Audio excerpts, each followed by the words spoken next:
Ya, kita lanjut. Mohon maaf teman-teman tadi mau pencet tombol record tapi susah. Nah, ya perkenalkan saya Hadi Hidayat Hammurabi atau teman-teman biasa panggil Robi. Jadi ini hanya teman-teman saya aja yang buat ulah kenapa nama saya jadi Robi. Ya, saya sehari-hari di Praxis Academy, di kelas Python, kelas macam-macam. Itu juga saya kadang-kadang ngisi. Nah, oke, berkaitan dengan materi hari ini, agenda kita adalah mempelajari tentang pertama program komputer, kemudian bahasa pemrograman, kemudian baru kita masuk ke Python, lalu dasar-dasar Python. Nah, di dasar-dasar Python kita akan berbicara mengenai mode interaktif, struktur dasar Python, kemudian variabel dan tipe data, operasi aritmatika, kendali program, struktur data, dan masuk ke fungsi. Oke, yang pertama ini dasar saja untuk mengulang, mungkin merefresh ya atau apa. Nah, jadi pemrograman komputer itu adalah proses perancangan dan pembuatan perangkat lunak. Mungkin definisinya bisa panjang lebar, tapi di sini saya mau membatasi karena supaya lebih bisa meruncing ke arah Python-nya gitu. Nah, ini saya batasi untuk pemrograman komputer itu perancangan dan pembuatan perangkat lunak. Nah, itu yang akan kita bahas. Nah, jadi kita menggunakan bahasa pemrograman, kemudian nanti kita akan menghasilkan sebuah software atau aplikasi. Ya, kemudian untuk membuat aplikasi tadi kita tahu kita harus menggunakan bahasa pemrograman. Nah, apa sih bahasa pemrograman ini? Nah, jadi bahasa pemrograman itu adalah kumpulan instruksi yang kita bisa gunakan untuk memberi perintah kepada komputer ya atau lainnya ya.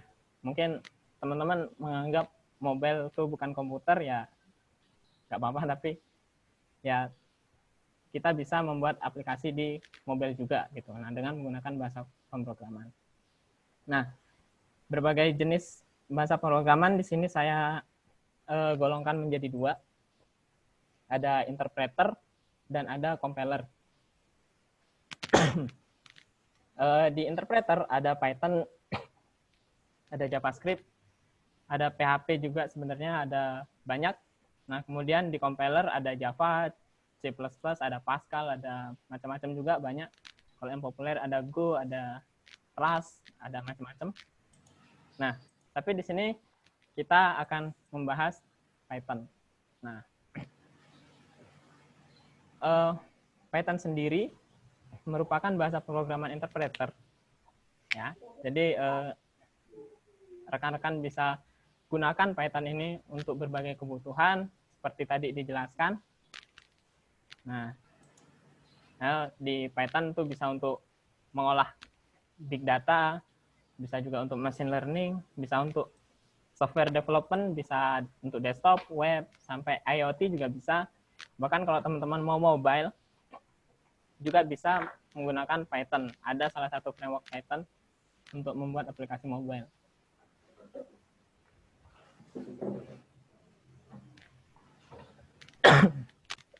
Oke. Kemudian kita akan berkenalan dengan mode interaktif di Python. Jadi Python ini memiliki mode interaktif yang kalau kita akses, kita jalankan Python gitu. Nah, ini kita akan dapat satu prompt yang kita bisa memasukkan perintah-perintah Python ke mode interaktif ini. Nah, ini rekan-rekan yang sedang online di laptop, silakan dicoba buka command prompt atau terminal atau apapun CLI itu. Nah, jadi bisa dicoba ketik Python. Nah, nanti akan masuk ke mode interaktif. Oke, ada yang coba? Kalau ada, saya perlu tunggu sebentar berarti. Gimana? Halo, apakah ada yang sambil mencoba?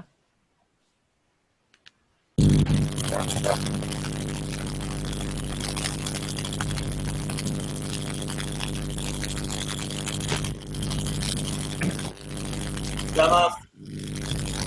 Belum install Python-nya. Oke. Eh, Oke, kalau mau install Python dulu nggak apa-apa.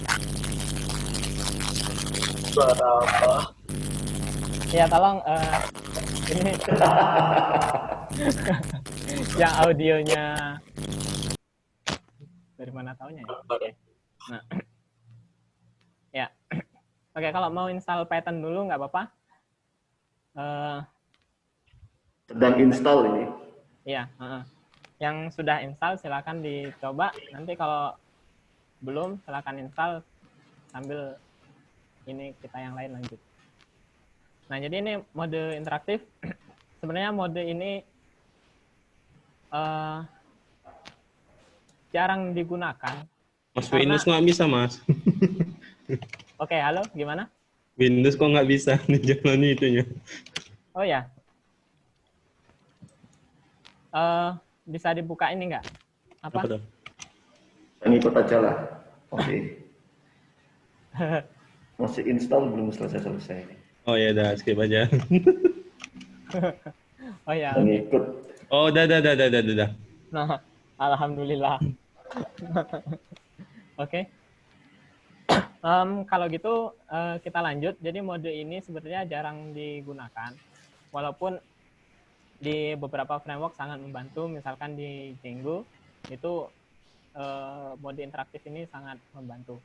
Tapi jarang digunakan karena di mode interaktif ini kita tidak melakukan Ctrl S untuk save, kemudian copy paste atau cut gitu-gitu, itu tidak selincah kita di kode editor lain. Nah, yang biasanya kita kalau ngetik kode kan di kode editor. Ya. Sehingga programmer lebih sering menulis kode di kode editor. Nah, kemudian kita masuk ke struktur dasar Python. Nah, di sini ada contoh. Mencetak tulisan menggunakan bahasa pemrograman Python. Nah, di sini saya mencetak halo semua. Nah, gitu. Jadi kita menggunakan perintah print. Nah, kalau kita perhatikan, mungkin teman-teman atau rekan-rekan yang pernah belajar bahasa pemrograman yang lain, seperti JavaScript atau PHP atau C Java, itu kan biasanya ada titik koma di belakangnya. Kalau di Python, sebenarnya perlu titik koma, tapi itu untuk kondisi tertentu saja. Nah, untuk yang biasa-biasa kayak gini, ini biasa, jadi nggak perlu titik koma. Nah, sebenarnya titik koma bisa digunakan kalau perintahnya itu satu baris. Misalkan print yang di bawah ini saya letakkan di sebelahnya sini. Nah, di sini perlu titik koma sebagai pemisah. Nah, kalau sudah dipisahkan dengan enter, kita tidak perlu lagi menulis atau mengetik titik koma. Gitu. Nah, kemudian di sini belum nampak, tapi nanti kelihatan. Kode di Python sangat ketat terhadap indentasi. Indentasi itu seperti menjorok gitu ya. Maksudnya, biasanya kan kalau kita coding kan, atau ini saya kasih contoh di slide ini. Nah, di sini ada indentasi. Artinya, dia tidak lurus sama dengan yang atasnya. Ya kan? Tapi dia dibuat lebih menjorok ke sini. Nah, di Python ada beberapa kondisi yang memang harus menggunakan indentasi. Nah, nanti akan kita lihat. Oke.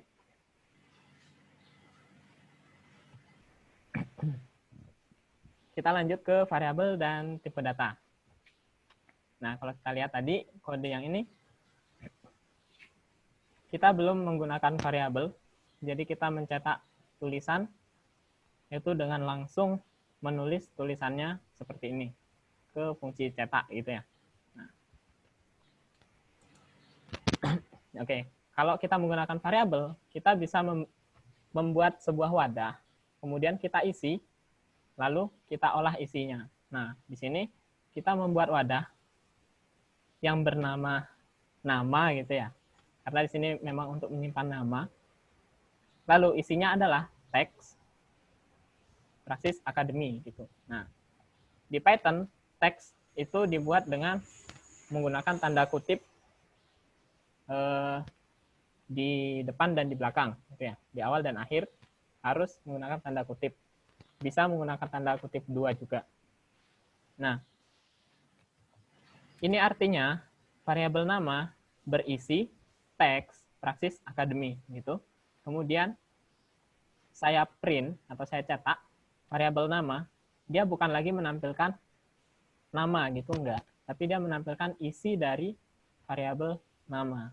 Nah, selanjutnya ini contoh untuk data yang bukan teks. Kenapa kita tahu dia bukan teks? Karena tidak ada kutip di depan dan di akhir. Kemudian memang tidak ada satupun huruf, ya kan? Nah, jadi kita tahu dia bukan teks, tapi dia angka. Nah, di sini kita cetak isi dari variabel tahun, maka akan tampil 2020. Nah, untuk memberi gambaran terhadap jenis data tadi antara teks dan angka gitu. Nah, di sini saya sudah menulis. Jadi ibaratkan variabel itu sebuah gelas. Gelas kan dapat diisi apapun. Nah, umumnya itu memang diisi susu, kopi, sama teh. Atau yang lainnya gitu ya. Atau wedang jahe, apa kayak nutrisari gitu. Nah, tetapi apakah pasir bisa diisi ke gelas? Apakah batu kerikil bisa diisi ke gelas? Apakah rumput-rumput kecil itu bisa diisi ke gelas? Bisa, ya kan? Tetapi apakah umum? Ya, mungkin buat beberapa orang umum, tapi buat kebanyakan orang ya nggak umum gitu ya. Nah, jadi inilah kaitan variabel dan tipe data. Jadi ada variabel apa, isilah dengan data yang tepat. Misalkan nama, itu isinya jenisnya misalkan ini gelas isinya air putih. Nah, misalkan ini gelas isinya kopi. Nah, ini kayak gitu.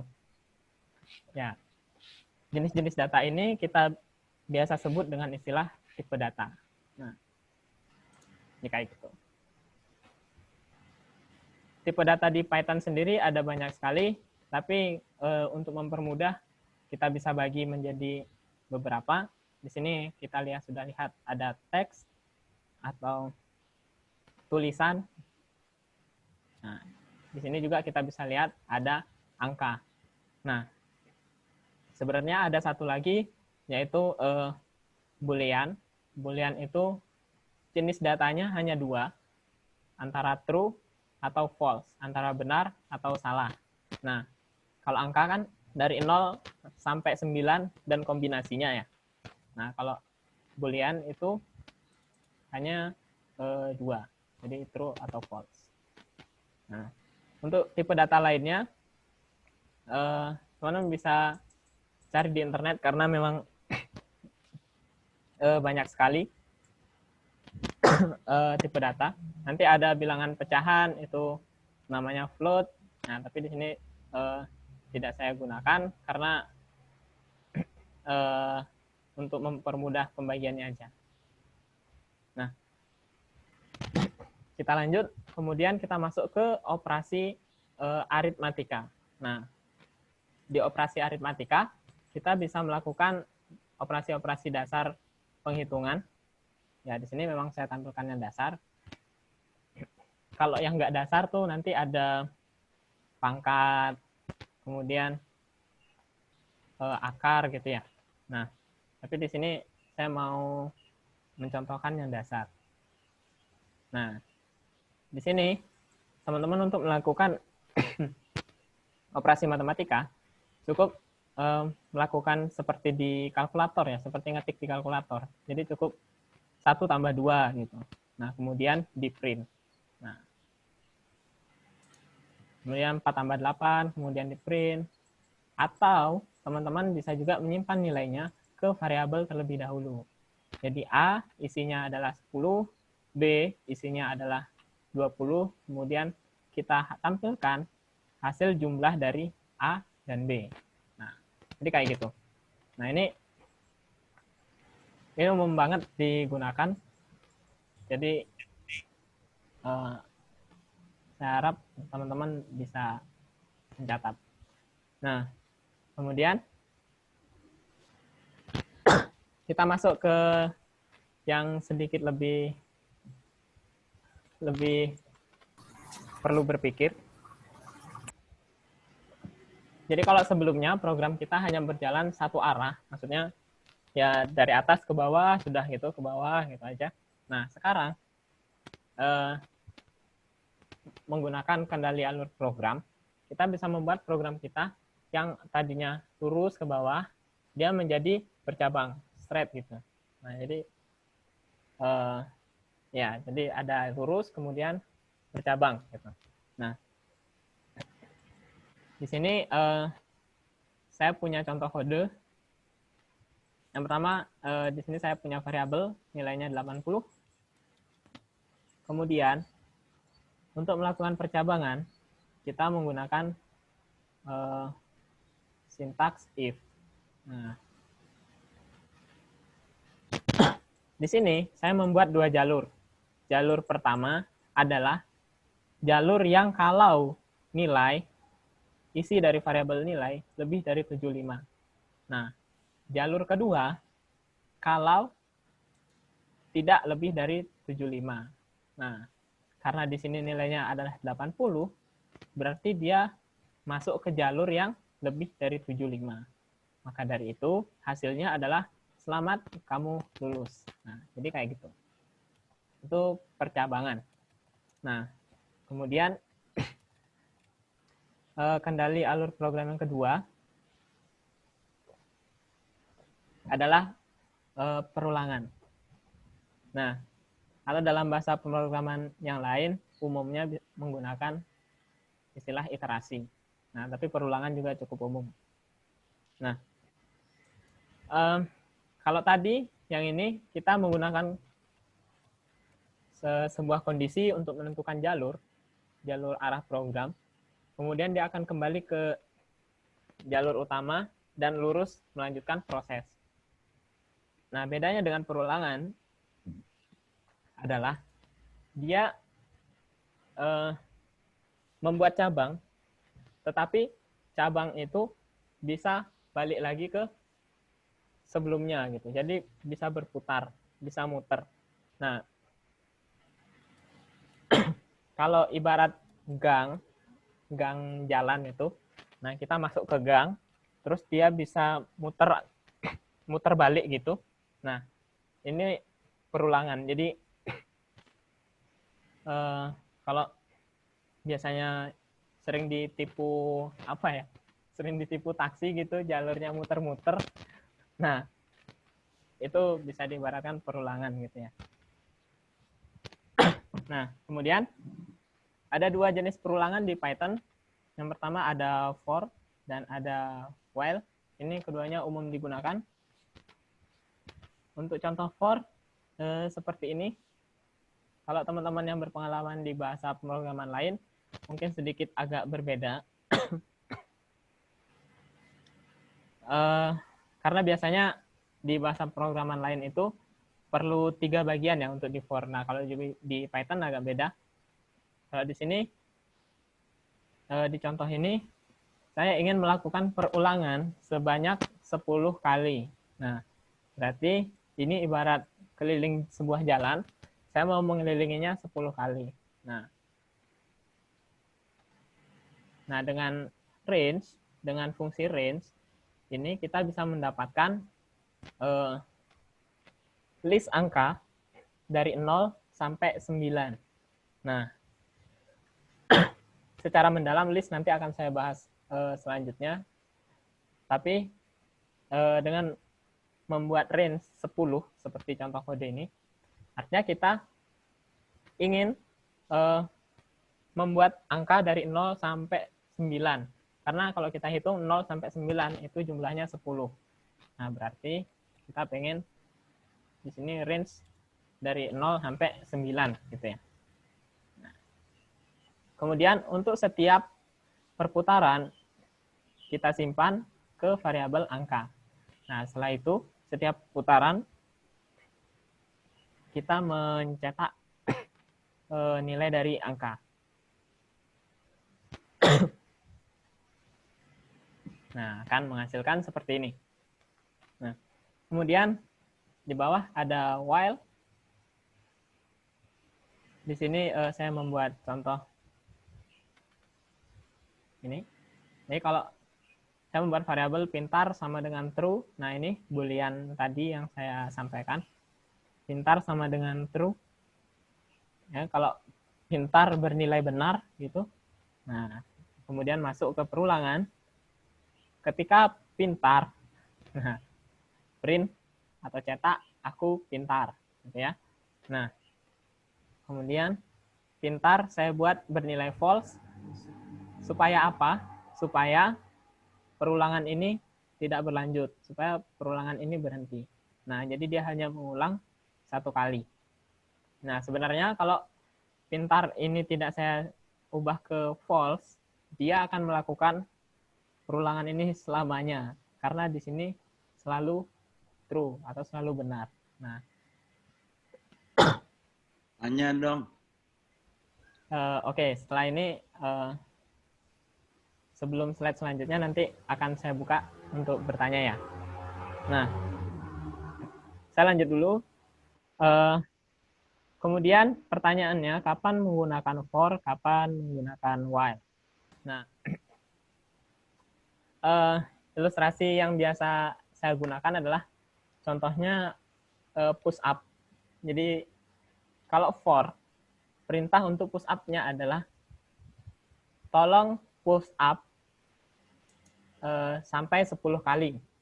Nah, itu menggunakan for.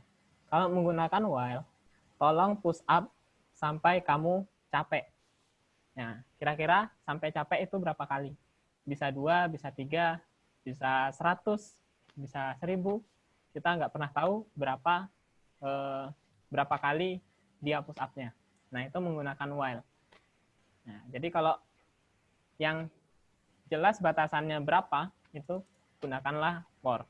Nah, kalau kita belum tahu batasannya, ada berapa kali putaran, gunakanlah while. Nah, oke, itu kapan menggunakan for dan kapan menggunakan while. Nah, tadi untuk teman-teman yang mau bertanya, silakan. Ya, saya tanya Andi Budimansyah. Itu Ya. kalau ngelihat contohnya for dan while itu saya lihat nggak ada ininya deh ya, nggak ada and for atau and while-nya ya. Yang membedakan tadi indentation-nya aja ya.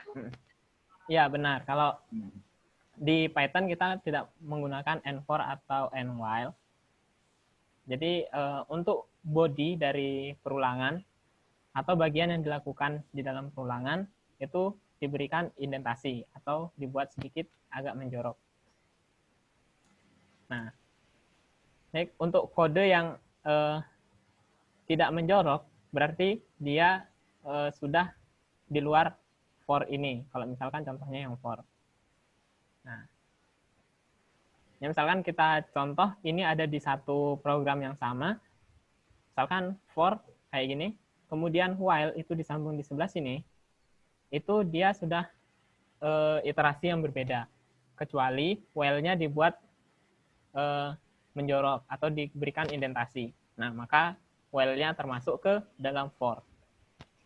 Nah, jadi kayak begitu, Pak.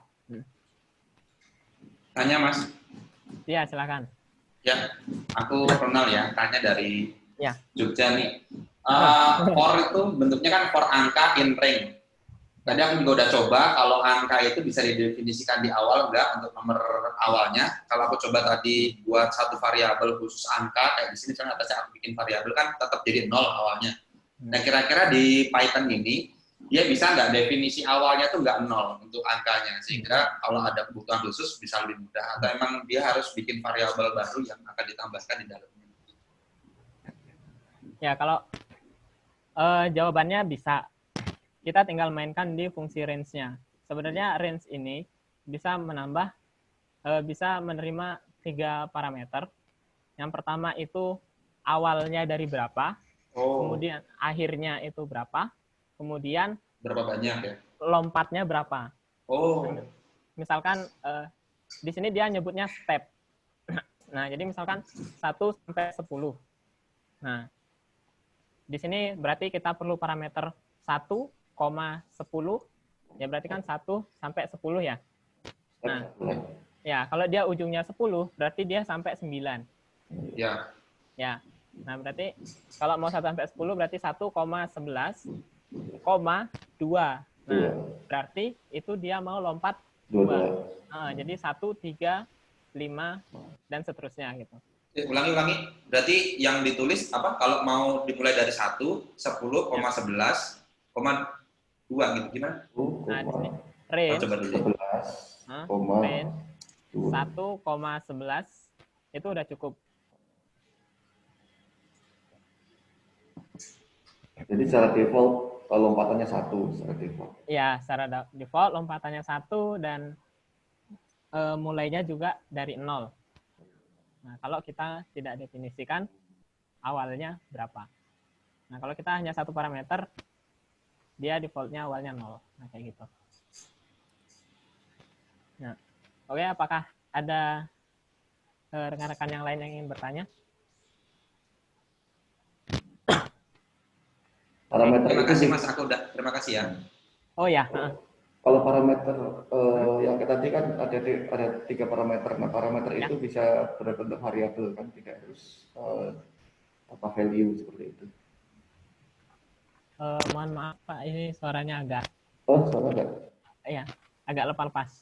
Iya, kan parameternya ada 3 tuh. Kalau secara ini kan 3. Nah, parameter itu tidak harus value seperti itu, 1, 3 dan sebagainya, tapi bisa juga sebuah variabel yang nanti kita definisikan di awal. Oh ya, benar. Bisa benar. ya, oke. Ya, bisa. Soalnya Karena, saya belum coba ini karena belum berhasil iya. install Pistol Python-nya, jadi saya lihat di layar saja. Ya, nggak apa-apa. Nah, karena nanti slide-nya juga saya bagikan, jadi bisa jadi bahan percobaan nanti setelah ini. Nah, ya ini karena di sini angka, kita bisa manfaatkan variabel tadi seperti ini. Nah, kalau misalkan tahun di sini 2020, di sini saya masukkan tahun gitu ya. Nah, berarti ini perulangannya sebanyak 2020. Nah, ini bisa dimanfaatkan untuk kebutuhannya nanti. Oke, saya lanjut ke struktur data. Jadi di struktur data, kalau kita misalkan tadi di variabel berbicara mengenai sebuah data, bisa berupa teks, angka, dan lain-lain. Di struktur data, berarti kita bicara tentang struktur. Nah, berbicara tentang struktur, berarti kita berbicara tentang sesuatu yang komponennya itu lebih dari 1. Nah, artinya struktur data itu datanya lebih dari 1, alias banyak. Nah, dua itu ya udah cukup untuk kita membuat sebuah struktur data. Nah, struktur data dasar di Python yang sering sekali digunakan. Bahkan kalau kita mengambil data dari misalkan halaman web atau mana, itu biasanya kita mendapatkan berupa list gitu ya. Nah, karena list ini memang umum sekali digunakan, kemudian kita juga bisa dapat tuple atau dictionary. Nah, di sini mohon maaf, bahasa Inggris saya kurang terlalu bagus, jadi kalau ada tulisan tuple, saya bacanya tuple gitu ya. Nanti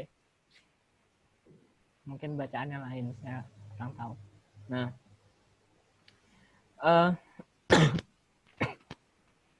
Ya, kita masuk ke struktur dasar, ke struktur data list. Pada bahasa pemrograman lain, itu ada yang menyebut array atau larik bahasa Indonesianya. Nah, list ini adalah barisan data gitu. Nah, misalkan kalau ada rekan-rekan yang pernah membuat list kegiatan untuk hari ini gitu, list pengeluaran, list pemasukan. Nah, itu kan bentuknya berbaris ya. List pengeluaran 10.000, 20.000, 30.000. Nah, kayak gitu. Nah, itu di Python kita nyebutnya list. Nah, oke. Nah, di sini saya punya contoh variabel nilai yang isinya adalah sebuah list. Nah, untuk membuat list kita bisa menggunakan kurung siku. Kemudian setiap elemennya kita pisah menggunakan koma.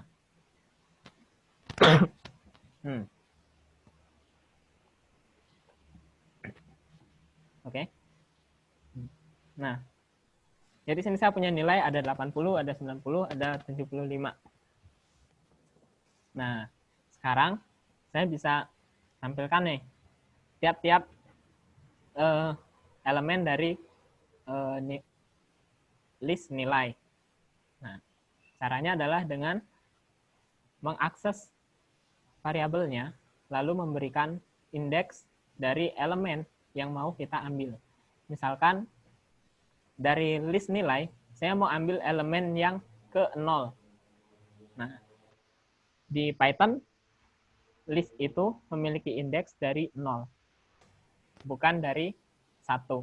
Nah, walaupun ada bahasa pemrograman tertentu yang indeksnya dari 1, tapi di Python dari 0. Nah, jadi kalau saya akses yang indeksnya 0, berarti 8. Nah, kalau saya akses yang indeksnya 2, berarti 75. Karena dihitung dari 0, 1, 2. Nah, jadi kita dapat 75.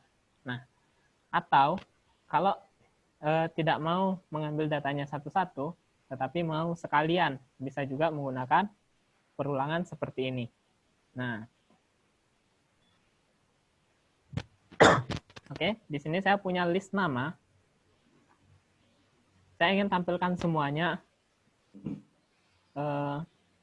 pastinya menggunakan fungsi cetak, tapi untuk mengambil setiap elemennya, saya menggunakan perulangan for. Nah, kemudian di sini variabel data, isinya adalah setiap elemen yang masuk ke setiap perulangan di sini. Nah, jadi misalkan di list nama, saya mau lakukan perulangan. Nah, setiap elemennya akan dimasukkan ke variabel data. Nah, maka saya cetaklah variabel data. Nah, akan tampil elemen pertama, akan tampil elemen kedua. Nah, jadi kayak gitu. Sama, variabel nilai pun bisa dilakukan seperti ini. Jadi kita bisa pindah variabel nilai yang isinya di sini ke sini. Jadi for data in nilai. Nah, lalu print data, nanti akan tampil datanya satu persatu. Nah, kalau diperhatikan, yang di sini kan adalah list ya. Nah, kita lihat, kita kembali ke for yang ini. Sebenarnya range, fungsi range ini, dia menghasilkan sebuah list. Nah, sebenarnya dia menghasilkan sebuah list dari 0 sampai 9. Nah, listnya sama seperti ini, tetapi angkanya 0 sampai 9. Nah, jadi sebenarnya kalau teman-teman mau bikin perulangan kayak gini, itu bisa menggunakan list yang elemennya 0 sampai 9. Nah, cuman kalau misalkan perulangannya ada 100 kali, pasti capek untuk menulis list seperti ini sampai 100, ya kan? Jadi Python menyediakan fungsi range untuk mengatasi masalah tersebut. Nah, oke. Ini untuk list, dan sebenarnya teman-teman juga bisa print listnya langsung tanpa harus mengambil datanya satu persatu. Nah, nanti Tanya, akan Mas. tampil. Ya? Ya, boleh. Kalau untuk range sendiri, dia nilai hasilnya ditentukan oleh Python atau kita bisa nge-load dari suatu nilai tertentu. Misal, range-nya diambil dari load database, tabel apa gitu. Kalau range, nilainya di-generate dari Python. Tapi kalau list, biasanya operasi pengambilan data dari database, kita biasanya mendapatkan list. Ya, jadi kalau Oke. jadi list itu bentuk umumnya, kemudian range itu hanya utilitas untuk membantu kita kalau mau bikin data yang sequence. Oke, makasih, Mas. Yap. Oke. Tanya, Mas. Ya, boleh. Oke, untuk for yang kita masih acuan di gambar ini, for data in nama. Nah, yang ingin aku tanyakan, ini kan ada ID-nya atau indexingnya, 0, misalnya 0, 1, dan sebagainya, seperti contoh di atas, nilai 0, nilai 1, nilai 2. Nah, for yang atas ini bisa nggak menampilkan atau kita dapat nih indexingnya ketika for itu? Oh, untuk mengambil indeks perulangannya ya? Ya. Iya, bisa.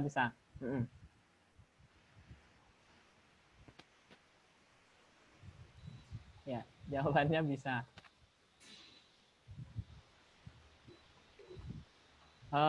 Mungkin nanti untuk pertanyaan yang perlu contoh, saya tampilkan kode editor saya aja ya. Oke. Ya.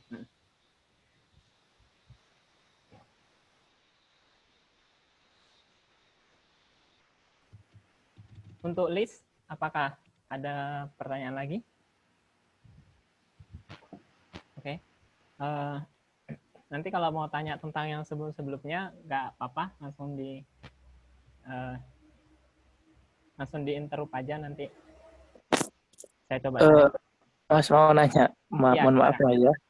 For data in nama yang print data itu titik 2 atau titik koma, Mas? Yang ini? Iya, benar. Titik 2. Oh, ya. Ya, makasih Mas, cuma nanya itu toh.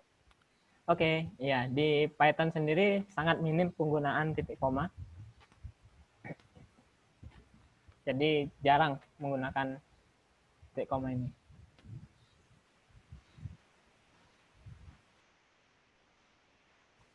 Oke, kita masuk ke struktur data selanjutnya, yaitu tuple. Nah, tuple ini sama seperti list, datanya berurutan, tetapi kita tidak bisa melakukan perubahan di elemennya. Jadi kalau list tadi, kita bisa melakukan operasi seperti ini nih. Nilai ke 0 kita ubah jadi berapa gitu. Atau jadi apa gitu, kita ubah, itu bisa kalau di list. Nah, tapi kalau di tuple tidak bisa, akan menghasilkan error seperti ini. Nah, oke itu. Nah, kemudian untuk membuktikan list sama dengan tuple, selain ini ya, selain dalam hal ini, saya coba melakukan ini, menampilkan datanya dengan for dan sama, bisa.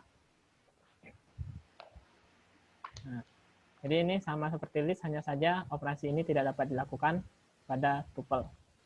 Nah, untuk variabelnya sendiri tetap bisa diubah nilainya. Jadi misal nilai sama dengan 75 gitu bisa, tapi tuplenya akan hilang. Nah, kalau nilai indeks ke 0 diubah dengan 75, artinya kita mengubah elemen di tuple. Nah, ini tidak diperbolehkan di Python. Kalau di list bisa. Dan satu lagi, tadi ketinggalan, di list kita bisa menyimpan data yang bercampur ya, bukan cuma nomor di sini, bukan cuma angka. Di sini juga kita bisa masukkan, misalkan dalam bentuk tulisan Rp1.000 gitu juga bisa. Misalkan nilai barang. Nah, jadi ada koma Rp1.000 gitu, nah itu juga bisa. Jadi bisa bercampur datanya. Nah, Ini untuk tuple, bedanya dengan list hanya datanya tidak bisa diubah. Nanya Mas, Ya, silakan. kalau di aplikasi realnya itu untuk apa tuple-nya Mas? Ya, tuple biasanya digunakan untuk pengaturan-pengaturan. Nah, kalau pengaturan-pengaturan kan biasanya pengaturan yang default sama sistem atau yang memang nggak bisa diubah. Nah, itu biasanya kan ya memang user kan nggak bisa mengubah ya. Kalau jenis data berupa tuple tuh untuk ya itu membatasi perubahan. Jadi misalkan udah disetting kayak gitu, ya udah. Gitu. Nah, ya Mas. Jadi intinya untuk data-data yang tidak perlu update, tidak boleh diupdate, gunakanlah tuple. Nah.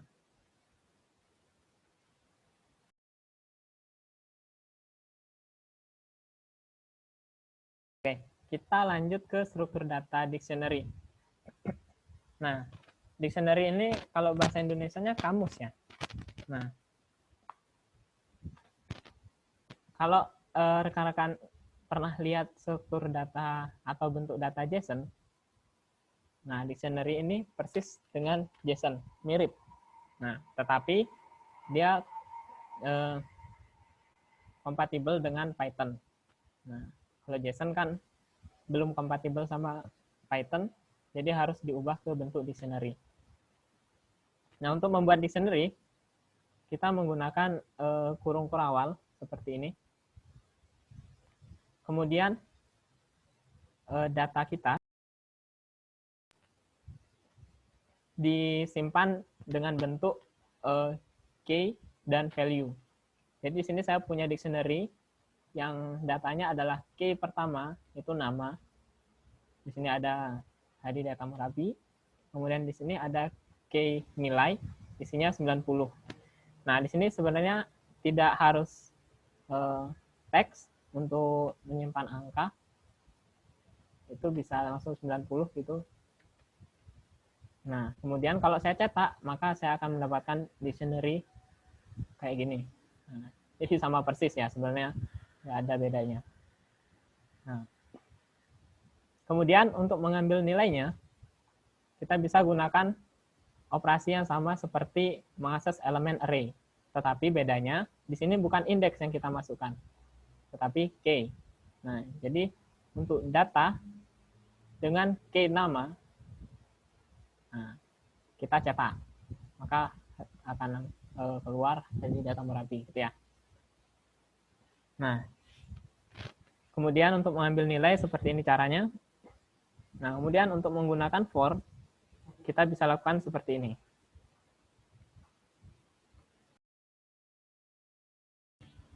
Nah, jadi agak beda.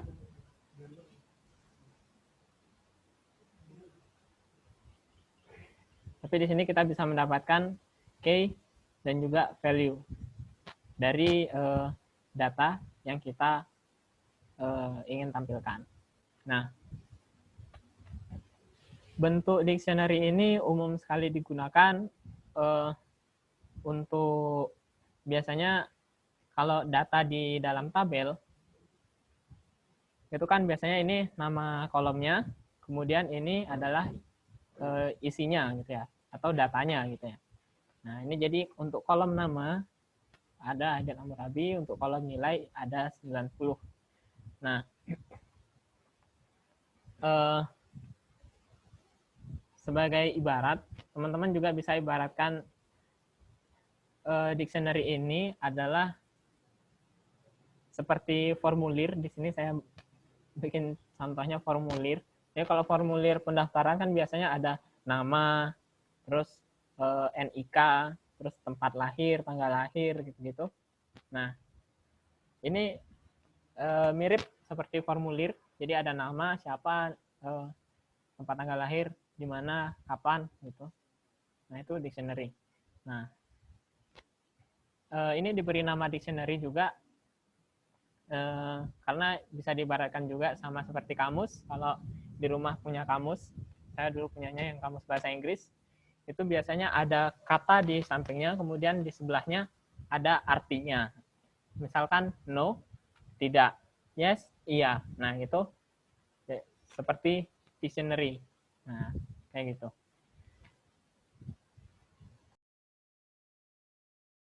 Untuk struktur data dictionary, apakah cukup jelas? Oke, saya lanjutkan saja. Nah, kita sudah selesai dengan struktur data. Jadi itu struktur data dasar yang perlu rekan-rekan berulang kali latihan. Nah, karena itu memang penting sekali. Oke Mas, tanya dulu Mas sebelum pindah ke fungsi. Boleh. Array tadi kan bentuknya array. Kalau saya lihat karena nggak ada di definisi awal, misalnya jumlahnya berapa, berarti ini harusnya bisa ada penambahan array juga ya. Misalnya awalnya ada 3 data jadi 4. Cuma tadi aku coba, misalnya indeksnya 0, 1, 2, 3, aku tambah yang 4 itu ternyata nggak bisa, nggak kayak PHP. Ini kalau ini nambahnya gimana Mas kalau yang bentuk array begini? Kalau di Python, untuk menambah array kayak gini, kita menggunakan fungsi namanya append. Oh, iya. Atau mirip Java gitu ya? Iya, benar. Oke. Array list-nya Java. Untuk yang indeks tadi juga sama ya? Kalau sudah di append, itu kita udah bisa akses indeksnya yang baru. Oh, langsung dikasih yang ke belakang sendiri ya? Ya, boleh. Atau untuk coba, bisa digunakan for aja. Untuk nyoba nampilkan semuanya supaya nggak bingung terhadap indeksnya ada berapa gitu. Oke.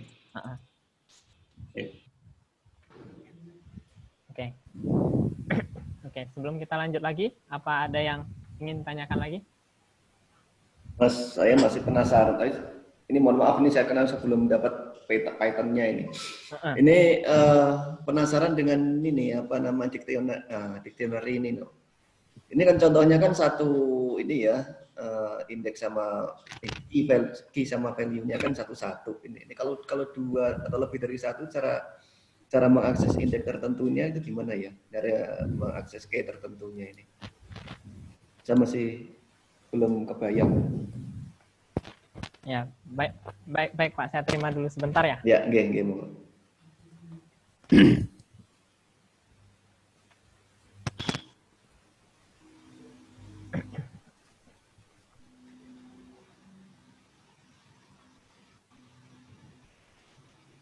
Oke, kalau misalkan ada 2 key, berarti kan di sini ada data, kemudian misalkan kelahiran gitu ya, key-nya, kemudian ada key lagi di sini tempat gitu. Berarti dari data kita mengambil kelahiran, kita mengambil tempat.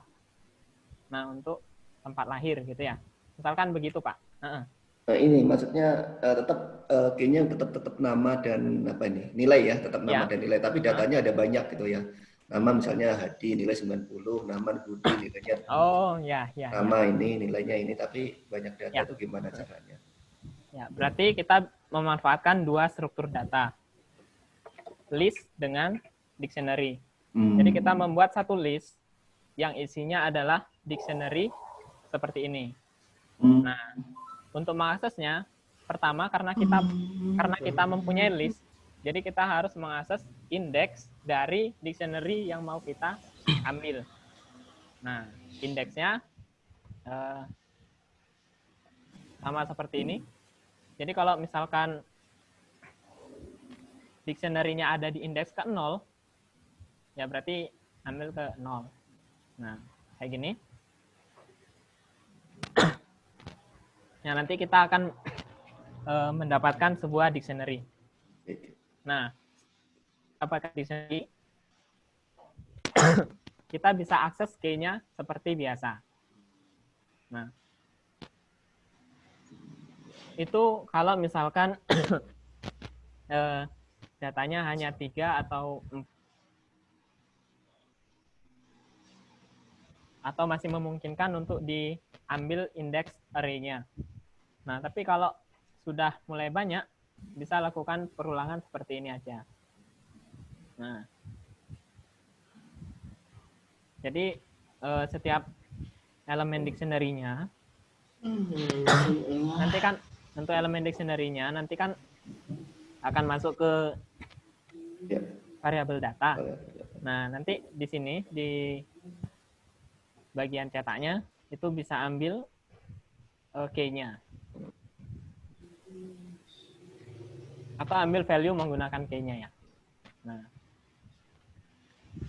ya, jadi karena ini yang di loop adalah array-nya atau yang di perulangan adalah array-nya, jadi kita baru mendapatkan dictionary-nya. Untuk mengambil data di dictionary-nya, kita ambil menggunakan key-nya di sini. Ya. Begitu, Pak. Ya, Oke, sudah mulai agak gambaran. Jadi mirip, jadi intinya list of dictionary ya, atau array of record lah. Ya, array of record kalau di lain itu. Oke, sepertinya logikanya udah masuk. Ya, maksud Mas. Ya, kayak gitu. Oke, Pak. Oke. Apakah ada? Ya, boleh. Itu sama kayak fungsi atau metode ya, Mas? Untuk dictionary ya?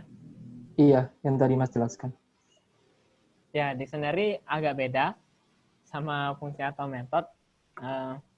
Bukan agak beda ya, tapi beda. Nah, jadi dictionary ini masuknya ke struktur data. Jadi dia gimana kita mengemas data. Nah, kalau fungsi beda lagi kan? Ya, jadi kalau di dictionary kita mengemas data dengan menggunakan key dan value. Nah, jadi untuk nama ada siapa, nilai ada berapa gitu. Nah. Oh, berarti tinggal main di key sama value aja, Mas ya? Iya, benar untuk dictionary. Nah. Ya, bahkan kita bisa buat dictionary di dalam atau sebagai value dari sebuah key. Nah, misalkan di sini ada dictionary. Kemudian saya buat satu key yang isinya dictionary, nah itu juga bisa. Atau diisi list juga bisa. Nah, jadi struktur data ini bisa kita kombinasikan sebenarnya. Ya. Itu Mas, satu lagi Mas. Ya. Ini saya penasaran. Itu kalau di Python memang harus titik tanda kutipnya harus 1 Mas ya? Enggak. Jadi bisa titik 2 juga. Petik 2. Nah, soalnya kalau misalnya ada kata nama Jumat, Jumat kan JUM strip atas AT gitu ya? Ya, sebenarnya penulisan Jumat yang benar tuh nggak pakai kutip, Mas. Soalnya, nggak pakai kutip? Iya. Nah, tapi kalau mau pakai kutip 2 boleh. Cuma di sini kalau mau menggunakan kutip 2 kan harus pencet tombol shift kan? Kalau kutip 1 nggak perlu. Nah, jadi saya mending pakai ketik 1 aja udah. Biar ringkas ya. Iya, kayak gitu. Nah, kecuali kebutuhan tertentu tadi kalau misalkan kutip, nah itu saya menggunakan kutip 2. Walaupun sebenarnya pakai kutip 1 juga bisa, nanti tinggal ditambahkan backslash di sebelum kutip yang di dalam. Oh. Nah. Oke, Mas. Makasih ya. Saya dulu lulusan jurusan bahasa, makanya. Iya, harus teratur sih ya. Oke, saya lanjut ke fungsi struktur data. Saya harap dapat dipahami. Kemudian ke fungsi ini adalah bagian penting sekali dari Python karena di Python sendiri memang functional programming, jadi memang mendukung object oriented. Tapi banyak sekali aktivitas yang dilakukan di Python itu menggunakan fungsi. Nah, yang pertama saya mau sampaikan dulu fungsi itu apa. Jadi fungsi adalah kumpulan perintah sebenarnya yang bisa kita gunakan kembali. Nah.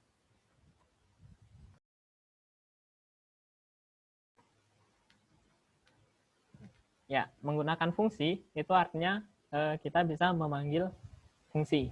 Nah, jadi fungsi itu dipanggil kalau variabel itu diambil atau digunakan ya. Nah, jadi soalnya banyak di lapangan menggunakan istilah memanggil variabel. Nah, sebenarnya variabel kan nggak callable, artinya nggak dapat dipanggil, hanya dapat digunakan. Nah, yang dapat dipanggil adalah fungsi. Sini di Python kita dapat membuat fungsi dengan sintaks def. Saya kurang tahu kepanjangan def ini apa, bisa define atau semacamnya.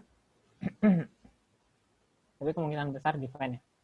Nah, di sini saya membuat fungsi dengan nama Sapa. Nah, kemudian ini syarat wajib tambahannya. Di sini nama. Nah, kemudian di dalam fungsi Sapa saya mencetak halo gitu. Nah, gunanya fungsi adalah kalau kita ingin melakukan hal yang sama, kita bisa cukup memanggil nama fungsinya saja. Jadi cukup memanggil Sapa gitu. Nanti otomatis akan print halo gitu ya. Contohnya ada di bawah. Di sini saya panggil fungsi Sapa. Nah, pemanggilan fungsi adalah seperti ini, menggunakan kurung buka, kurung tutup. Setelah itu akan dilakukan apa yang ada di dalam fungsi tersebut. Nah, misalkan Sapa di sini hanya mencetak halo. Jadi kalau saya panggil lagi Sapa di sini, dia akan melakukan aktivitas yang sama. Nah, kenapa kita perlu membuat fungsi? Bayangkan kalau teman-teman melakukan sebuah aktivitas berupa apa ya? Mengkonversi dolar ke rupiah, misalkan. Nah, bagaimana cara mengkonversi dolar ke rupiah? Caranya adalah dengan mengkalikan kurs dolar dengan nilainya di rupiah gitu ya. Nah, kita kan nggak tahu kan nilai rupiah dolar ini berapa, pasti gonta-ganti. Nah, berarti kan ada proses pengambilan data berapa nilai rupiah. Nah, ngambilnya kemana? Kalau ngambilnya ke database sendiri, oke, berarti ngambil ke database. Kalau ngambil ke website lain, berarti ngambil ke website lain. Nah, proses ini kan agak panjang. Nah, bayangkan kalau rekan-rekan harus melakukan ini berkali-kali gitu. Nah, misalkan kalau punya aplikasi web, misalkan kan biasanya ada navbarnya, kemudian ada footernya. Misalkan di atas kita mau nampilkan harga dolar sekarang, terus di bawah kita mau melakukan perkalian antara di sini ada dolar, sini rupiah, ada tabel dolar rupiah gitu. Nah, itu kan ada banyak sekali. Nah, apakah kita mau melakukan, misalkan ada 10 data dolar rupiah. Nah, apakah kita mau melakukannya 10 kali proses yang panjang itu? Kan pastinya kurang efisien ya. Nah, jadi kita gunakan fungsi untuk membungkus aktivitas tersebut. Nah, kalau kita memerlukan dolar tadi kasusnya, konversi dolar, nah kita cukup memanggil fungsinya seperti ini. Nah, ya, itu fungsi dan kenapa harus membuat fungsi. Nah, kemudian di sini ada fungsi yang di dalamnya menerima sebuah variabel. Nah, kalau di fungsi variabel di sini namanya adalah parameter. Nah, jadi parameter ini gunanya adalah misalkan kita memanggil sebuah fungsi dengan parameter tertentu. Nah, dia akan melakukan sesuatu berdasarkan parameter yang dimasukkan. Nah, artinya fungsi ini tidak bisa berjalan begitu saja. Dia memerlukan syarat-syarat gitu. Misalkan di sini dia memerlukan nama. Nah, jadi kalau kita panggil Hadi Hidayat Hammurabi, maka akan tampil selamat datang Hadi Hidayat Hammurabi sesuai apa yang saya cetak di sini. Nah, misalkan saya ganti namanya di sini juga bisa. Nah, nanti outputnya akan sama, selamat datang, siapa. Nah, itu jadi fungsi. Sebelum kita memanggil fungsi, kita harus membuatnya. Nah, itu aja yang perlu dicatat dari fungsi. Ya. Kemudian sampai di sini, apakah ada pertanyaan lagi? Tanya, Mas. Ya, silakan. Yang panggil terus buka kurung terus titik 2 Hadi Hidayat Murabi tadi itu sebagai apa tadi, Mas? Kalau di fungsi namanya parameter. Ya, ya. Tapi yang nama itu parameter juga ya? Oke. Nah, Nah, gitu Mas. ya. Jadi sebenarnya ada dua. Nah, nama ini parameter. Yang kita masukkan ini adalah argumen. Nah, untuk parameter nama diambil dari argumen pertama di sini. Nah, nilai ini akan masuk ke parameter nama, lalu akan digunakan di sini.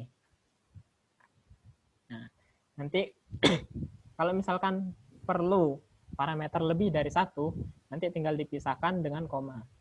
Nah, jadi nanti akan terlihat mirip seperti tuple ya, karena menggunakan tanda kurung ini. Ya kan, koma nama, koma usia, koma apa mungkin. Nah, nanti di sini berarti tambahkan koma apa juga sesuai dengan parameter yang ada di fungsinya. Misalkan fungsi ini menerima 3 parameter, berarti di sini argumennya juga harus ada 3. Kayak gitu. Siap, Mas. Oke, terima kasih. Oke, apakah ada pertanyaan lagi?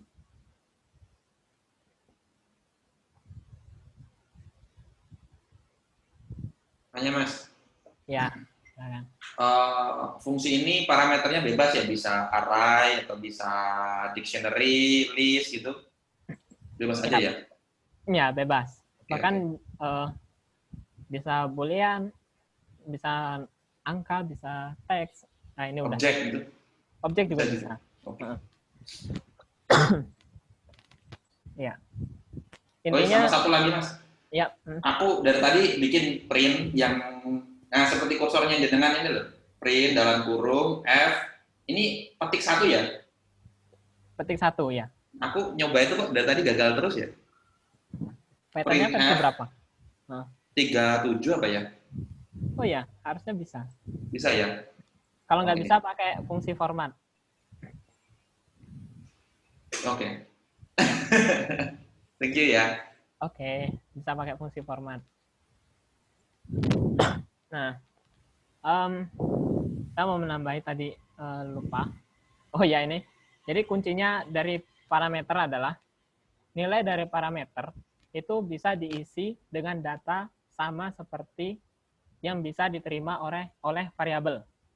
Nah, jadi kalau variabel bisa menerima bentuk datanya, berarti parameter juga bisa. Nah, simpelnya gitu. Oh, sama satu lagi Mas tentang fungsi ini. Itu dia bisa dibatasi nggak? Misalnya parameternya harus string atau harus integer atau dia harus objek tertentu gitu, bisa juga? Atau bebas aja? Enggak. Parameter ini itu bisa ditentukan nggak? Misalnya dia harus string, harus integer atau objek tertentu gitu? Atau memang bebas aja? Bebas saja, cuma nanti pengecekannya bisa dilakukan di bawahnya. Oh, di dalam fungsi ya nanti diceknya ya? Oke. Pakai if aja. Jika nama ini string atau nama ini bukan string, ya berhenti gitu. Nah, jangan sapa.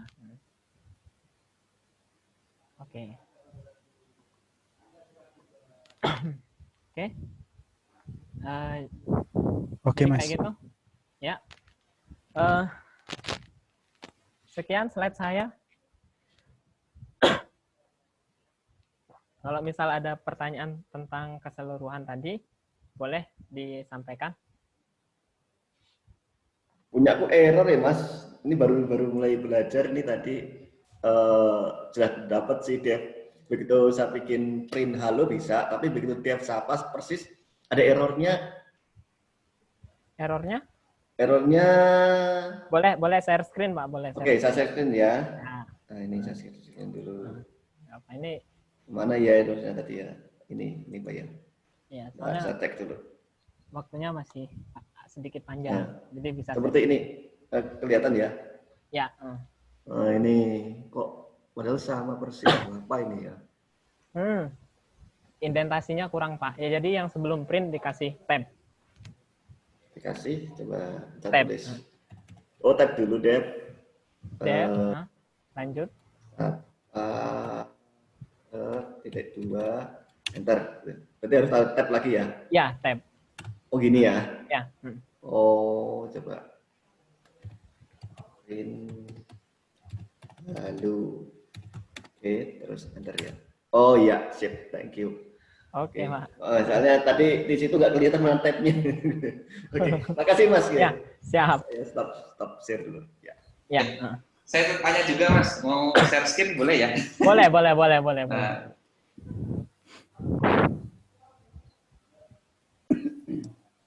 Udah masuk belum? Belum. Gimana caranya nih, share screen? Ada tombol share di situ. Di bagian bawah biasanya Pak. Iya, biasanya. Aku pakai dual monitor jadi bingung. Nggak apa, bisa dipilih yang share yang mana, Pak? Mana ya? Milihnya pakai yang mana sih ya? Ada gambarnya itu ketika saya screen yang mau dipilih. Di bawah Mas Dito. Dalam partisipan ada chat tuh. Oh iya, ini kayaknya.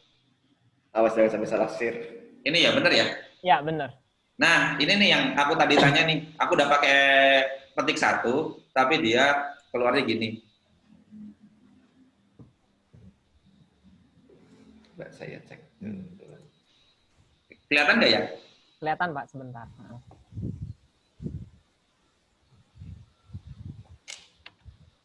Oke.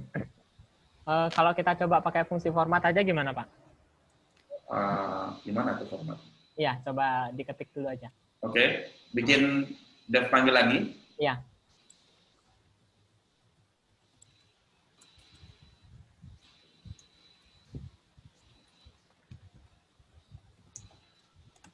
Oke, terus print. Print ya. Terus stringnya selamat datang. Petik 1 ya. Oke. Buka tutup kurawal. Buka. Di dalam atau di luar? Di dalam. Ini? Ya. Kemudian di luarnya. Di luarnya. Titik format. Titik. Oke. Pakai spasi nggak? Enggak. Oke. Nah, setelah itu kurung buka kurung tutup.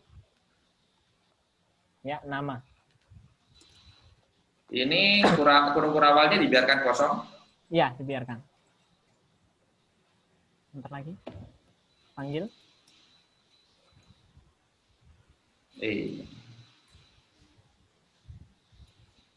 Oke, sip. Iya. Makasih ya. Oke, Pak. Kalau mau 2 variabel, formatnya gimana? Berarti kurawalnya 2 dan di formatnya 2 variabel.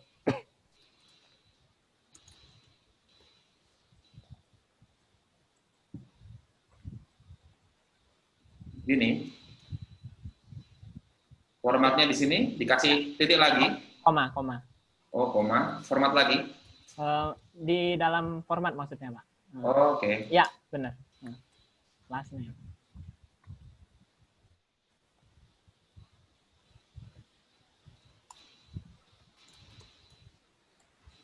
Sip. Oke. Ya, terima kasih. Oke, Pak. Mas, nanya Mas. Boleh minta penjelasan lagi nggak Mas? Yang Mas bilang tadi dalam aktivitasnya di Python ini banyak menggunakan fungsi. Maksudnya itu gimana sih Mas? Dalam waktu kita ngoding gitu ya? Terima kasih gitu. Ya, oke, Mas. Nah, kalau kita lihat tadi kita kan kalau melakukan cetak kan berarti menggunakan fungsi print kan. Nah, print aja itu sudah memanggil fungsi.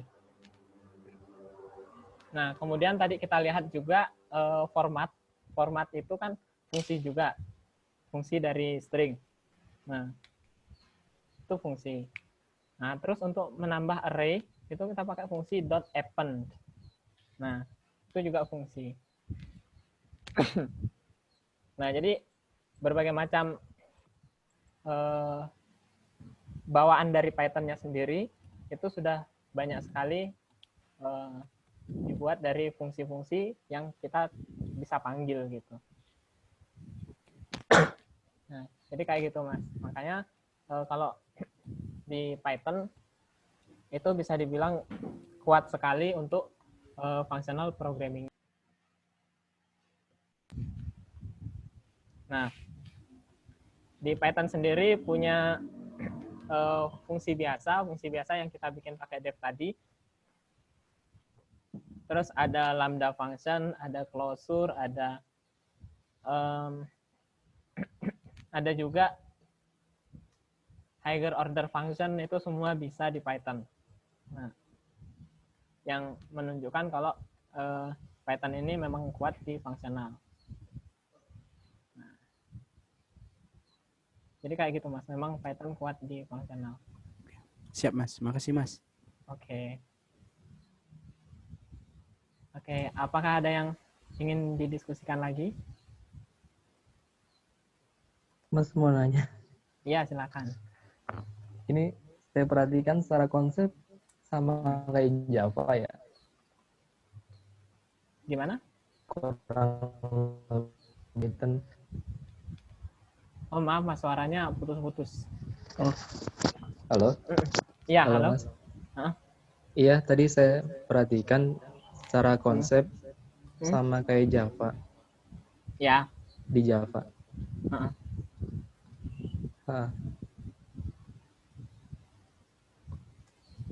Iya, Mas.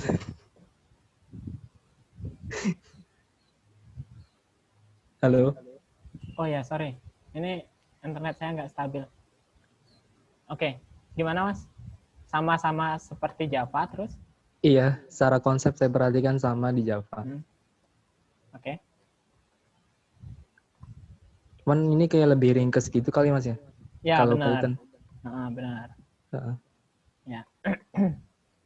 Kalau di Java kan panjang, mau ngeprint aja misalkan pakai sort.out print ln, terus string apa dan segala macam.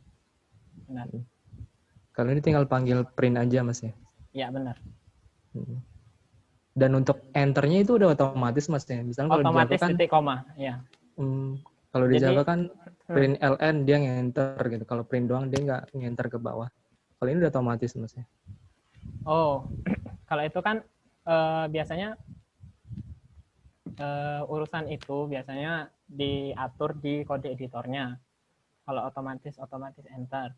Nah, cuman di Python ini menggunakan enter itu untuk memisahkan instruksi perintah gitu. Nah, kalau di Java kan menggunakan titik koma. Jadi walaupun enternya banyak ke bawah, kalau belum ada titik koma, belum satu perintah kalau di Java. Nah, kalau di Python nggak perlu titik koma. Cukup enter, itu sudah memisahkan perintah satu dengan yang lainnya.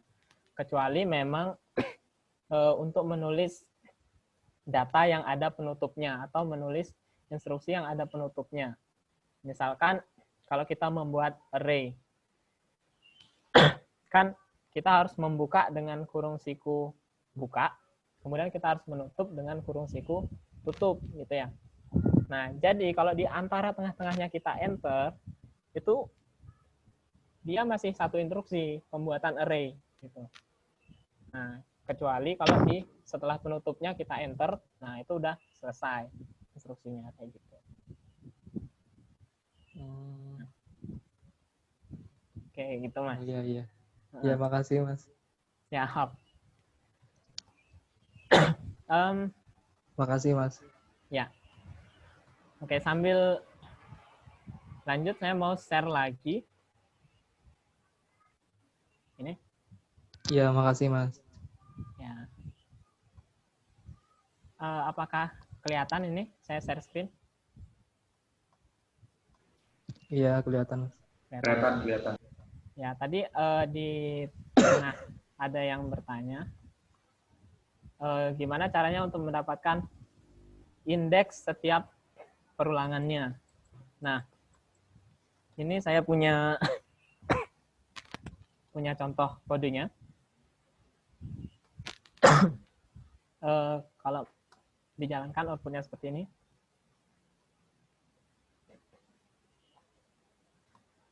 Oke. Saya ubah aja indeks. Nah. Oke. Nah.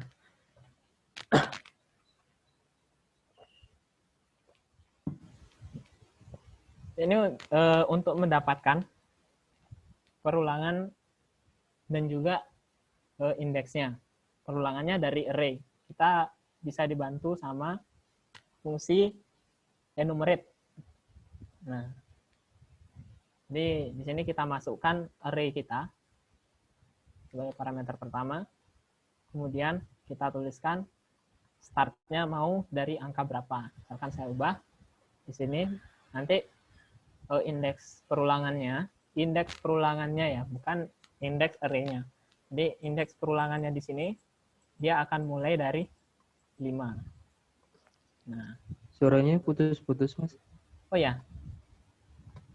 Sebentar. Halo, tes. Jelas kok, jelas. Oke. Nah,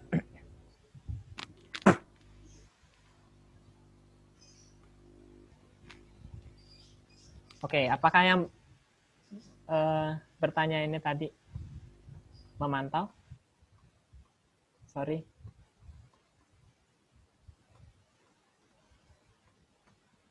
Oh ya, ya nggak apa-apa. Ini tambahan juga buat teman-teman yang lain. Jadi ini bisa seperti ini gitu. Kita bisa dibantu dengan fungsi enumerate. Jadi kita masukkan array kita ke sini, ke enumerate. Nah, kemudian nanti kita akan mendapatkan indeks perulangannya dari 0 sampai seterusnya. Berapapun elemen array-nya. Tuh, sini. Nah. Jadi kayak gitu ya. Nah, saya juga mau memberi contoh untuk list of dictionary.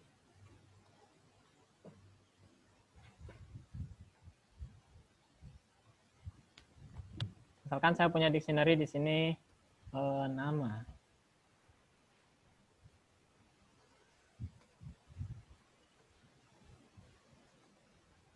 Di sini ada padepokan asa. Nah, lalu gimana cara menampilkannya menggunakan for? Nah, caranya adalah dengan menampilkan saya simpan di variabel ini aja. Datas. Oke.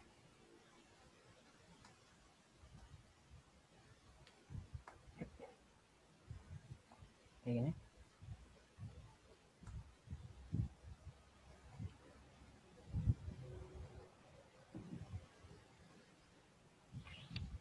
Oh, bukan.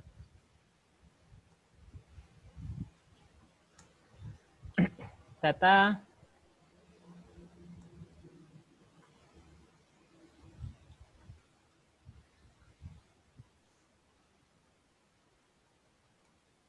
oke, kayak gini. Oh, sorry.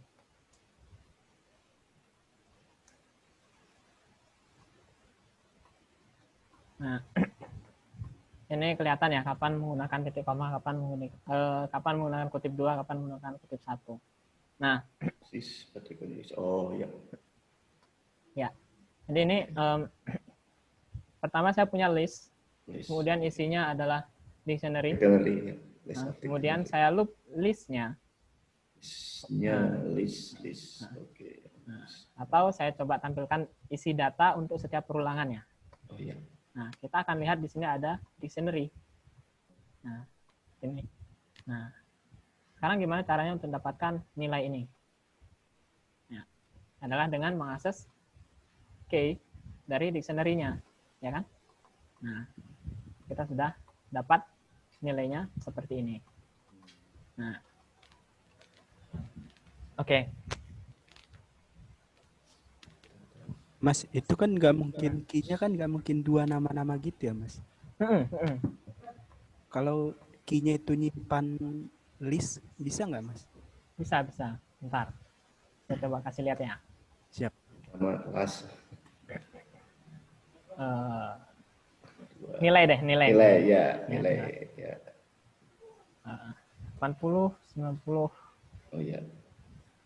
Ini variasinya lebih. Ya, lebih mantap. Lebih terlihat real. Oke, dari 65. Oke. Nah, sekarang gini. Nah, kita akan dapat seperti ini. Yang pertama, ya, ini dapat dari nama, ini dapat dari nilai. Ya.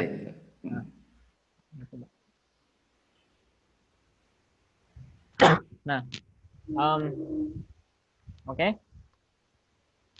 Kemudian, gimana cara menampilkan nilainya satu persatu?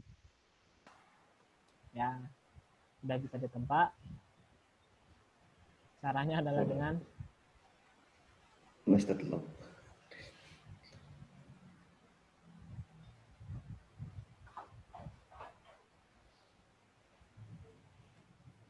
Nah, yang kayak gini.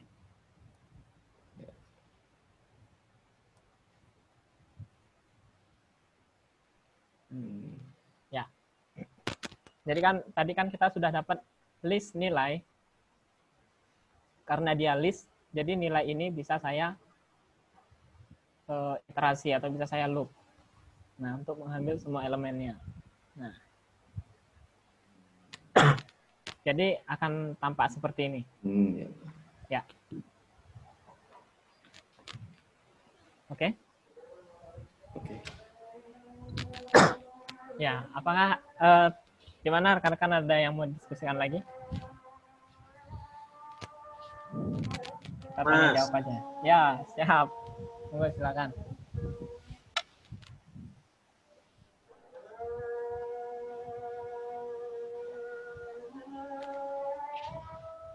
Oke.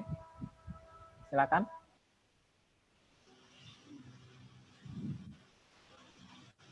Mas, yang for kedua itu ngambil data dari for yang pertama ya, Mas?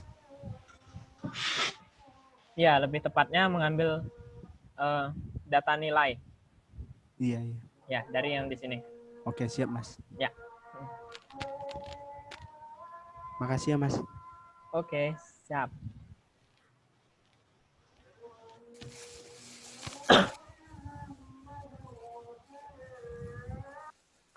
Oke, kalau ada yang mau menyampaikan lagi, silakan, waktu saya silakan.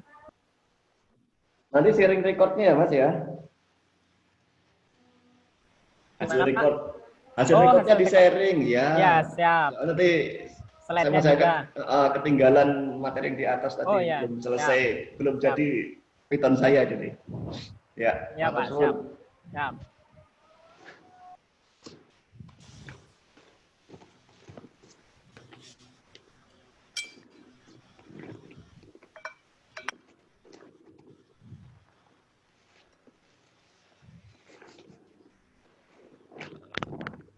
Mas, materi hari ini berarti dari basic sampai OOP ya?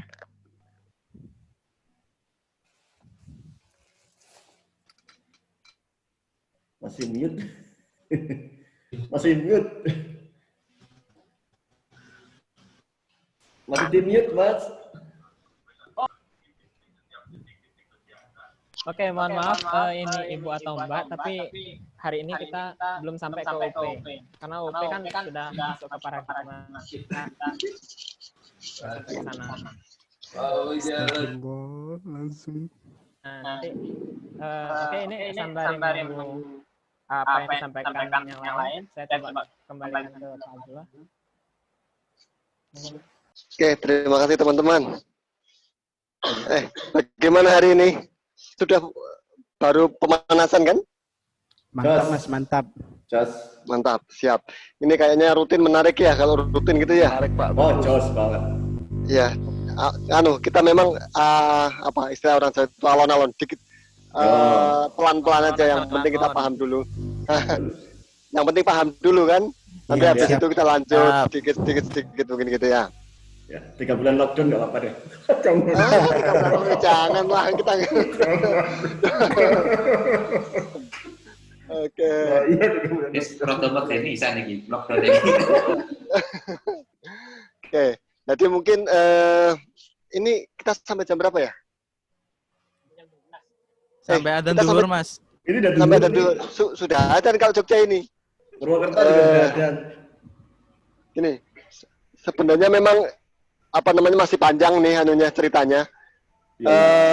Nanti minimal kawan-kawan punya trigger lah ini untuk memulai. Setelah itu nanti bisa sembari dicoba lagi. Nah, minggu depan kita lanjut ke yang mulai belajar pakai framework sebenarnya. Atau mau atau minggu depan mau apa namanya? OOP dulu. Framework aja lah. OOP dulu lah Mas. Kasihan dulu kami. ya. Kasihan kami Mas. Oh ya. Kasihan kami Mas. Ya. Ada juga yang ketinggalan kok Mas, santai Mas. Oh. Gimana? OOP dulu atau mau plus minggu depan? Nggak pakai. Nanti di plus nggak pakai OP kok minggu depan, hanya karena dia mikro framework. Mikro framework. Siap. Nah, jadi kayak inilah kalau mungkin di PHP itu kayak Lumen, ya. Yang simpel dulu aja. Nah, kalau grupnya ada nggak Mas? Gimana? Kalau grup kita nih. Ada. Oh, grupnya. Nah, saya baru mau nanya nih. Mau kita bikin grup atau bikin grup atau bikin? Nah, maunya WA atau Telegram? Telegram, Pak, Telegram. Oke, Telegram aja ya. Mungkin kalau WA saya takutnya nanti kalau yang tidak berkenan nomornya tershare gitu loh. Nanti kita invite Telegram boleh? Boleh, Pak. Oke, itu sebentar, itu kan nama-namanya ada semua. Nah, Telegram. Ya, dan nanti kita invite, kita bikin grup, nanti tinggal join aja ke situ ya, ke Telegram ya. Siap. Oke. Nanti kita share ke daftar WA-nya, ke WA-nya masing-masing. Siap. Oke, gitu ya. Nanti lanjut misalnya belajar OOP dan sebagainya, nggak apa-apa di situ. Sip. Oke. Ada lagi nggak? Ada lagi, Bos. Siapa tahu ono proyek leboe kono barang, Bos. Iya? Siapa tahu ono proyek leboe kono barang, Bos. Lockdown, Mas. Proyek mungkin toh. Ya, siap. Nunggu perintah dari si bos saya. Tadi ada bapak bos. Gimana tuh? Nah, mungkin sedikit informasi teman-teman. Praksis ini kalau yang belum tahu barangkali praksis ini lembaga pendidikan non formal. Kami non profit juga. Sampai hari ini belum ada profitnya. Gratisan profit gimana? Laki-laki atau premium. Gratisannya CSR yo. Nah, ini kita setiap awal bulan kita membuka kelas bootcamp selama 3 bulan. Nah, jadi mungkin kami menawarkan ke teman-teman kalau yang dosen, satu, kita menawarkan ke kampusnya di praksis itu satu bisa magang buat mahasiswanya atau mahasiswinya kalau mahasiswanya udah bosan kan gitu. Mahasiswinya biar di tempat aja Mas. Mahasiswanya Nah, yang kedua nanti kalau misalnya itu untuk yang paling tidak semester 6 ya, jangan yang awal-awal Pak dosen. Yang awal-awal silakan Pak dosen ngajari dulu. Kalau kurikulum baru memang mulai dari semester 6 itu memang kurikulumnya Mas Menteri itu memang magang sih Pak. Ah ya wes. Jadi nanti mulai dari kita 6, 7, 8 itu magang. Siap. Ya nanti Bapak dosen kami tawarkan ada 3 hal. Satu, untuk magang mahasiswanya atau mahasiswinya. Yang kedua, untuk bootcamp persiapan kerja. Oh ya, magang itu 6 bulan minimal. 6 bulan ya, Nah, 1 semester ya, ya, itu ya. 1 semester. Kalau untuk yang persiapan kerja itu minimal 3 bulan. Itu bootcamp. Intensif ya. Insentif. Nah, itu dedet aku. Yang ketiga, nanti kita mungkin untuk Bapak Ibu dosen sama guru-guru kita bisa sharing bareng mungkin tiap weekend kayak begini. Gitu ya. Siap, Bos. Nah, yang untuk yang non kampus umum silahkan kita buka setiap awal bulan. Nah, ini COVID masih di rumah aja. Per 1 Mei kita buka, sekarang ada pendaftaran.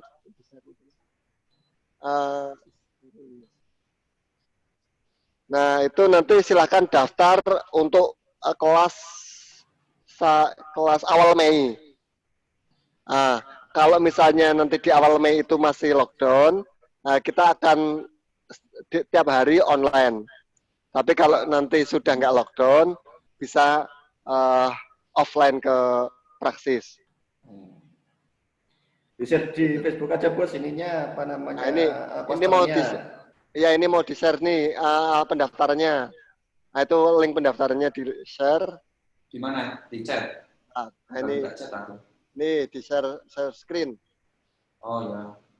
Nah, itu alamat pendaftarannya SID HTTPS. Print screen 5X EKW. Ini ya. Ya, dibuka daftar di situ ya. Itu mulai. Ini belajar apa sih yang ini? Nah, untuk awal Mei kita punya kelas ada Python dari basic. Nah, ini kan tadi cuma 2 jam nih.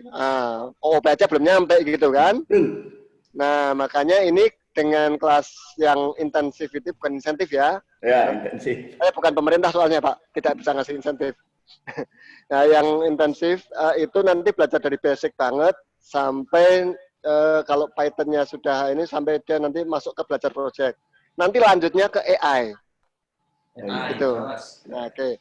Yang kedua ada kelas untuk yang suka Java, itu kita ada kelas full stack dari mulai Java basic banget, nanti kemudian sampai belajar micro framework, microservice, sampai nanti dikenalin sedikit front end pakai Vue.js. Jadi belajar Java, tahu front end-nya. Sampai ke microservice-nya.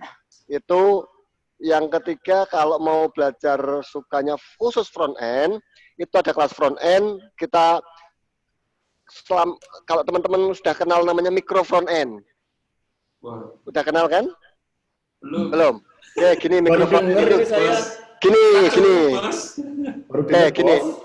Micro front end itu selama ini kan kita ini kan kalau saya bilang itu kalau udah view aja, React aja, Angular aja, front end-nya kan gitu kan. Nah, dengan micro front end itu kita nggak peduli lagi dengan itu. Yang bisa React pakai React, yang bisa Vue pakai Vue, yang bisa Angular pakai Angular. Jadi semuanya bisa interaksi, bisa terhubung dalam satu frame, dalam satu page itu semua variabelnya bisa saling interaksi. Jadi tidak ada lagi ceritanya dependensi terhadap saya bisanya cuma React, harus React semua. Saya bisanya cuma Vue, harus Vue. Enggak. Bisa micro front end, Bos. Gitu. Nah, ini kelasnya front end. Aku merasa katrok enggak tahu. Yang berikutnya ada kelas ya mobile. Ini belajar pakai Flutter. Oke. Dari basic nanti mulai dari belajar Dart gitu kan. Kemudian sampai ke Flutter sampai ke project. Semua ini nanti di praksis konsepnya adalah project based. Jadi materi satu bulan, dalam 1 bulan itu nanti setiap hari isinya case. Setiap hari.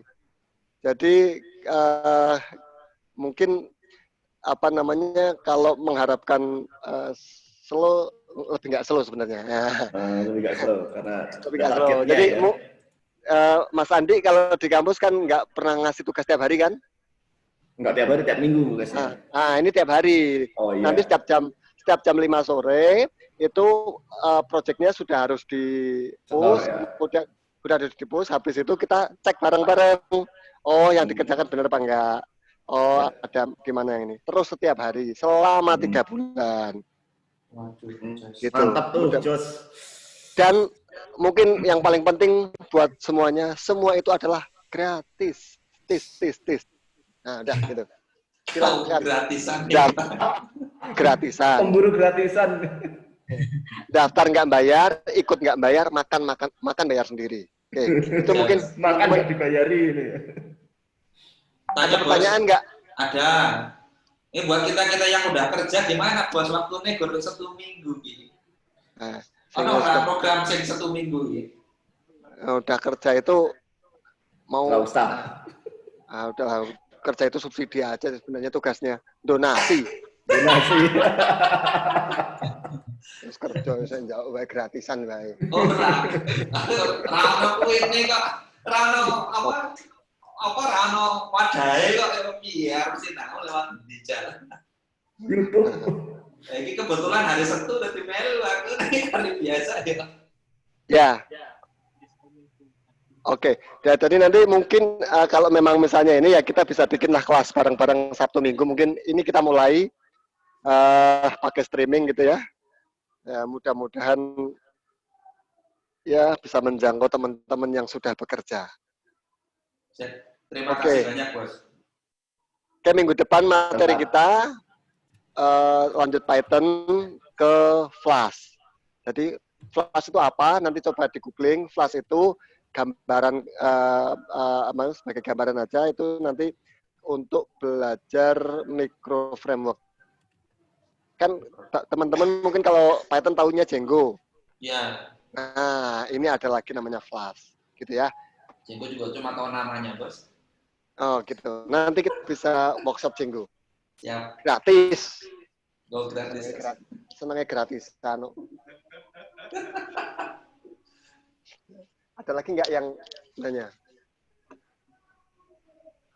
Oke, hari ini yang partisipan yang masuk 90 peserta. Ini ada 90 peserta. Terima kasih teman-teman semua. Mungkin kita akhiri ya. Udah jam 12 belum ini? Oh, udah jam 12 lebih 1 menit. Terima kasih. Mohon maaf kalau ada penyampaian yang kurang tepat atau mungkin bahasanya kurang sempurna. Ya memang kita bukan tempat kesempurnaan itu. Oke, ya, kita nanti lanjut minggu depan hari Sabtu. Jangan lupa jam 10 ya. Nanti mungkin kalau yang lebihnya seperempat jam nanti kita nggak kita admit ya, biar biar kita maksud saya dari awal biar bareng-bareng kita ini. Paling nggak kita mungkin sampai seperempat jam lah nanti di admit bareng gitu ya. Kalau yang masih lebih dari seperempat jam mungkin kita akan biarkan aja di waiting room. Ya lah, belajar disiplin aja. Siap. Oke, mungkin itu dari saya, Mas Robi. Pak Mas Sabto, udah hilang ya? Udah hilang Mas Sabto. Oh, udah hilang. Sabto udah hilang, oke. Mas Robi ada lagi nggak? Saya udah, mudah-mudahan itu bermanfaat aja Pak. Ya, makasih Mas. Oke. Dadanya nggak ada nih. Dadah. Terima kasih teman-teman. Oke, nanti kami buatkan grup Telegram ya. Kalau install lagi dah Telegram deh. Oke. Apa-apa. Dadah. Ini kalau mau ke praksis nih, silahkan sini. Silahkan yang mau ke praksis. Kita bisa mancing. Gimana caranya? Wah, enak tempatnya, Mas. Nggak tahu.